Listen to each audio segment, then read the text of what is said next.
alteração, né, na legislação dos fundos exclusivos, né, passaram ali a ter, eles não tinham ali a cobrança do Come-Cotas, passaram a ter cobrança de tributação. Os nossos gestores têm conseguido capturar muito bem a dinâmica de preços dos ativos, o que vem acontecendo com a moeda brasileira, ou com a bolsa, com as taxas de juros. Bem-vindos e bem-vindas ao Mind Asset, podcast da Itaú Asset. Eu sou a Clara, da equipe de comunicação, e o fim do ano tá chegando e com ele a gente não pode deixar de falar sobre o tema previdência, né? O investimento em fundos de previdência oferece uma série de vantagens para o investidor, especialmente quando a gente fala sobre o ponto de vista de dedução fiscal. E para falar sobre essa indústria, sobre como ela evoluiu ao longo do tempo e as opções de investimento para o investidor, hoje eu conto com a presença do Thiago Morgado, que faz parte da equipe de Portfólio Specialist aqui na Itaú Asset. Então, Thiago, tudo bem? Seja bem-vindo novamente aqui ao Mind Asset. Oi, Clara, tudo bom? Sempre um prazer participar aqui do Mind Asset. Espero que o pessoal goste do conteúdo de hoje. Com certeza, com certeza. Então, bom, vamos lá. Acho que para a gente começar, vale relembrar aqui quais são as vantagens que os fundos de previdência trazem para o investidor, né? Uma série de benefícios tributários que ele possui ao investir em um plano de previdência. Até lembrando aqui, né? Se você ainda tem dúvidas sobre plano de previdência, PGBL, VGBL, as formas de tributação, na nossa segunda temporada a gente gravou um episódio completo sobre isso com o Rogério Calabria, que é superintendente de produtos de investimento aqui no Itaú. E eu vou aproveitar para deixar esse link na descrição do episódio para você ouvir também, né? Mas aqui falando sobre os benefícios tributários, dá uma geral para a gente, Thiago. Vamos lá, Clara, acho que sem sombra de dúvida são diversos os benefícios e infelizmente não é tão simples aqui a Previdência, né? Tem várias regrinhas aqui, é sempre importante contar bastante com a ajuda do especialista quando a gente fala aqui do investidor. Mas de maneira geral, acho que a gente pode falar de 3 grandes benefícios, né? Acho que o primeiro é a ausência do Come-Cotas, né? Come-Cotas é aquela antecipação de 15% do imposto em cima do lucro que você vai ter ali quando você investe em fundos DI, de renda fixa, multimercado, cambiais. No longo prazo, né, não precisar pagar essa antecipação traz um grande ganho de rentabilidade, pensando aqui naquele conceito de juros sobre juros. E quando a gente compara, né, com outros tipos de investimento, você também vai acabar tendo esse benefício. Geralmente, investimentos ali em letras, em CDBs, etc., você vai acabar pagando imposto quando o título vence, aí você acaba entrando em outro, então você não tem esse benefício. Então, acho que esse primeiro grande benefício na Previdência é que você só paga o imposto lá na frente, né? Não tem nenhuma antecipação, é só quando você resgata. O segundo benefício, acho que vem com esse fato, né, de prazo, mas é principalmente o fato de você conseguir ter uma tributação de 10% se você ficar ali pelo menos 10 anos investidos, né, na Previdência. Se a gente for comparar, a maior parte dos investimentos vão ter uma alíquota entre 22,5% e 15% do retorno. E o terceiro, que aí é utilizando o PGBL, é a possibilidade de investir até 12% da sua renda anual tributável em um fundo de previdência e abater esse montante da base de cálculo do seu imposto de renda. E acho que aqui o momento do podcast ele é interessante, a gente chegando aqui no fim do ano, então a gente sempre, né, coloca aí para o pessoal para fazer esse investimento de até 12% da sua renda no PGBL, traz um benefício muito grande quando a gente olha no longo prazo. Sem dúvida, sem dúvida. Todo mundo nessa época do ano aqui já fazendo as suas contas, né, para contribuir aqui o equivalente a esses 12%, né? Mas voltando aqui, também falando mais sobre a indústria de fundos de previdência de uma maneira geral, né? Se a gente olha em retrospectiva, é uma indústria que avançou bastante durante os últimos anos. Eu queria que você trouxesse um pouco desse panorama também. Claro, acho que, como você mencionou, vem evoluindo bastante, né, a indústria de previdência. Acho que, sobretudo, a gente teve a resolução CMN 444, foi divulgada ali antes de 2020, mas, de maneira geral, ela trouxe muita flexibilidade para a gestão dos fundos de previdência. Depois ali que as gestoras, né, conforme as gestoras foram entendendo essas possibilidades, eles também começaram a entender a demanda do investidor, e isso fez com que essa indústria evoluísse bastante nesses últimos anos. Acho que o investidor também vem entendendo esses benefícios fiscais aqui que a gente mencionou, então ajuda, né, fiscais / tributários aqui ajudam bastante também no desenvolvimento da indústria. Mas basicamente o fato é que hoje a gente consegue implementar a maior parte das nossas estratégias aqui que a gente gere, que a gente chama de fundo aberto, né, que são os fundos tradicionais. Hoje em dia a gente consegue lançar na Previdência. Acho que, na verdade, hoje quando a gente lança um produto, inclusive, a gente já busca lançar a versão da Previdência também. E acho que isso simboliza bastante quanto que a legislação investiu. Na verdade, se a gente for olhar, acho que o que mais simboliza a evolução dessa indústria, se a gente olha lá os fundos multimercados, né, que são, a gente pode falar que tá na parte ali dos fundos mais sofisticados que a gente tem na indústria. Hoje você compara a rentabilidade de um fundo multimercado de previdência, né, e a mesma estratégia de um fundo multimercado aberto, o retorno é muito similar, né? Então acho que é um pouco disso, acho que, de novo, parte dessa evolução da legislação, como também do entendimento dos gestores em como explorar essa legislação. Acho que o único flanco que ainda ficou um pouco aberto é a parte de investimento no exterior, né? A Previdência traz algumas restrições adicionais quando comparado aos fundos abertos, mas ainda assim, a gente aqui na Itaúasa, a gente busca maneiras, né, mais eficientes de explorar essa legislação com produtos interessantes. Eu gosto aqui, vou até aproveitar já para falar um pouquinho aqui de produto. Tem um produto que eu gosto bastante da nossa grade, que é um fundo que combina o IMAB, que é o índice da Ambima, que representa a performance de uma cesta de NTNBs, né? NTNB é aquele Tesouro IPCA+, e combina, né, então, o IMAB com o principal índice acionário americano, né, que é o IMAB com o S&P, né? Eu brinco que é a combinação daquele never bet against IMAB e o never bet against S&P, alguns jargões aí que o pessoal de mercado gosta de usar bastante. Legal. E aí, até aproveitando, entrando aqui nessa linha, né, quando a gente fala realmente da demanda por esse tipo de investimento, o que a gente vê de tendência do lado do investidor, né? O que eles estão buscando. Legal, Clara. Acho que, falando desse ano, acho que tanto em fundos abertos quanto em fundos de previdência, a gente vê uma demanda muito forte por fundos de crédito, né? Acho que isso é baseado bastante na performance desses fundos, né, em um contexto de taxa de CDI alta. E também, né, acho que aqui tem um pouco de rotação por uma performance pior do que o esperado dos fundos multimercado e renda fixa, que tendem a ser uma oportunidade muito interessante nesse contexto de juros mais alto.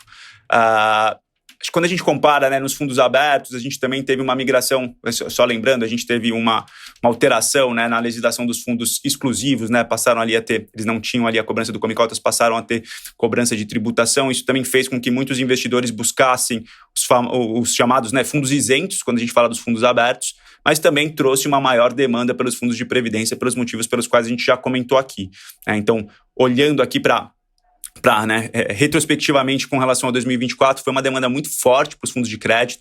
A gente, inclusive, aqui a gente conseguiu surfar muito bem por competência da nossa área de crédito. Acho que todo mundo sabe bastante, a gente fala bastante sobre a nossa área de crédito. A gente gere mais de 450 bi de reais, né, só na nossa mesa de crédito aqui, e a gente tem o maior fundo de previdência da indústria. A gente tem, né, o High Yield aqui, tem 44 bilhões de reais sob gestão, uma performance muito forte, e ele, né, acho que foi um dos fundos que mais conseguiram capturar, né, performance e esse interesse do investidor ali por fundos de crédito, tá?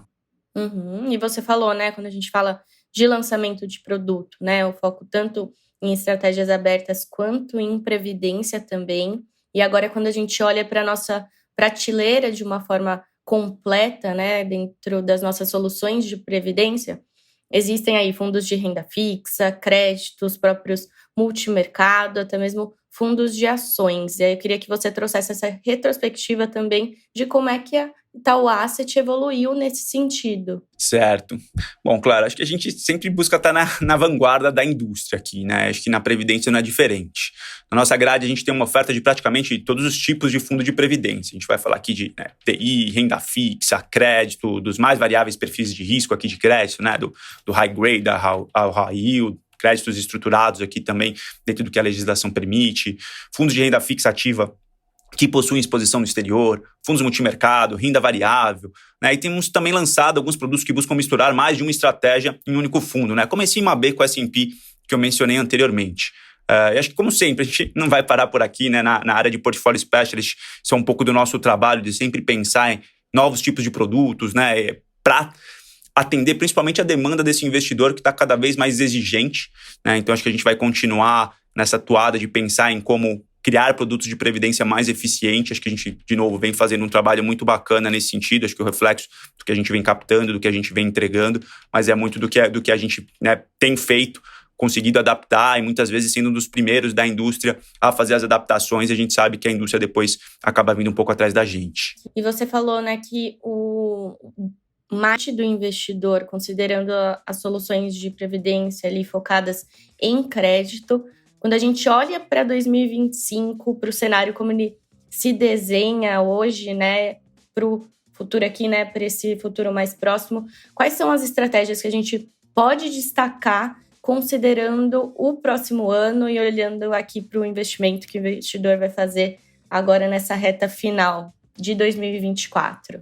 Certo, claro. Eu comentei um pouco do que foi o ano de 2024, né? E acho que olhando para frente, eu acredito que os fundos de crédito vão continuar tendo bastante procura pelo investidor, né? E continuam sendo uma oportunidade bem interessante de investimento. Inclusive, acho que vale mencionar aqui que a gente fez uma reabertura pontual do Itaú High Yield, agora no último dia 21/11, então acho que é uma excelente oportunidade para quem ainda precisa complementar os 12% no PGBL, que eu comentei aqui no começo do podcast. Mas acho que além disso, acho que a gente vai começar a voltar a ter uma procura um pouco maior por fundos multimercado de renda fixa ativa, muito por conta da melhora da performance que eles vêm apresentando nesse segundo semestre, né? Acho que, especialmente os fundos aqui da casa, têm se destacado bastante na indústria, tanto nas estratégias de renda fixa ativa, quanto nessas estratégias multimercado. Acho que esse contexto internacional, né, a gente vê tudo que vem acontecendo, tanto aqui no mercado brasileiro, acho que os nossos gestores têm conseguido capturar muito bem a dinâmica de preços dos ativos, o que vem acontecendo com a moeda brasileira, ou com a bolsa, com as taxas de juros, tanto no contexto internacional. A gente acabou de ter, né, o final ali da eleição norte-americana, que trouxe clareou um pouco aqui, né, o panorama olhando à frente do mercado internacional. Acho que os nossos gestores conseguiram capturar bastante isso com as suas performances, e aí acho que vale destacar, né, mencionar bastante aqui as performances dos fundos da família Global Dinâmico, fundos da família Janeiro, Artax, Legend, Optimus. Acho que todos conseguiram capturar muito bem, e acho que olhando para frente, né, esses fundos são fundos que eles sempre vão entregar CDI mais um determinado retorno quando eles acertam, né? E, obviamente, menos um determinado retorno quando eles erram. Mas acho que com essa cabeça, com esse horizonte mais benéfico que a gente tem aqui, talvez um pouco mais claro, acho que a ideia é que eles vão entregar esse CDI mais. Inclusive, nessa mesma linha desses produtos, a gente vai em breve lançar, né, o Yield Plus, que é um fundo de juros de moeda bem interessante. O fundo aberto vem performando muito bem. A gente vai lançar aqui também a versão de previdência. Então, acho que olhando para 2025, a gente está bem otimista com essa classe. Vale mencionar também, acho que aqui o Itaú Asgard é um fundo de renda variável, mas que consegue explorar muito o contexto da renda variável internacional. Então, quem quiser dar uma olhadinha na performance vai ver que realmente o fundo tem performado super bem. Então, acho que é uma alternativa bem interessante de produto para o pessoal ficar de olho e compor aí dentro da parte de previdência, nesse horizonte de investimento de mais longo prazo. Maravilha, maravilha. Acho que falamos aqui de opções de investimento, né, soluções em previdência para todo tipo de investidor, de todo tipo de apetite a risco também, para complementar esse portfólio. Perfeito, claro. Acho que aqui, como você mencionou, a gente trouxe muito um contexto de produto da Previdência, mas é sempre importante a gente trazer o quanto que isso tudo de evolução da legislação vem ajudando bastante o trabalho do planejador financeiro. A gente sabe que, do ponto de vista de portfólio, de planejamento financeiro, a gente sempre vai levar em consideração, né, o perfil de risco do investidor, né, a habilidade desse investidor tomar risco. Ela também sempre é muito vinculada ao horizonte de investimento, né? Então, geralmente, quanto maior o horizonte de investimento, mais risco a gente pode tomar nos nossos investimentos. E aqui a gente consegue vincular esse mais risco em investimentos, né, em estratégias super sofisticadas, em um veículo que, além de trazer retorno, traz aqui o benefício fiscal nesse longo prazo. Então, acho que o que a gente vem acompanhando, né, com essa evolução da legislação é o planejador financeiro também utilizando o veículo de previdência de uma maneira mais eficiente para olhar o portfólio inteiro do cliente, né? Então, ele obviamente vai deixar ali as necessidades, muitas vezes de caixa, né? Onde o investidor vai precisar de um pouco mais de liquidez, ele acaba usando veículos como os próprios fundos tradicionais. E quanto maior o horizonte de investimento para uma determinada parte do portfólio, né? Então, sempre a gente fala o quanto é importante olhar o portfólio como um todo, diversificação e tudo mais. O fato da previdência vir evoluindo traz muita possibilidade para que esse especialista e o cliente façam essa diversificação com esse prazo de investimento, com esse horizonte de investimento maior nos veículos de previdência, né? Então, você acaba casando essa expectativa de retorno maior para o investimento mais sofisticado junto com um benefício aqui tributário que, no longo prazo, vai trazer bastante benefício para o investidor. Então, acho que esse é outro ponto que é sempre legal a gente trazer, acho que a gente vem cada vez mais vendo o investidor e o especialista, né, evoluindo nesses quesitos, e eu tenho certeza que a gente vai continuar caminhando para lá, é o que a gente vê de demanda, sobretudo nos investidores mais sofisticados, e a gente aqui, como eu mencionei, sempre buscando trazer as possibilidades e oportunidades de investimento mais alinhado com a demanda de todo tipo de investidor. Então, Thiago, muito obrigada pela sua participação. Te espero em breve aqui novamente, hein? Eu que agradeço a oportunidade. Sempre que quiserem, estou disponível aqui para participar. E um ótimo final de ano aí para todo mundo. Embora eu acho que a gente se fala antes do Natal. Exatamente, dando um spoiler aqui dos nossos próximos episódios para o pessoal ficar de olho.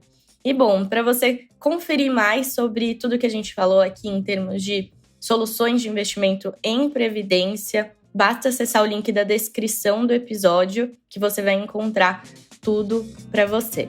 Então a gente se fala no próximo episódio.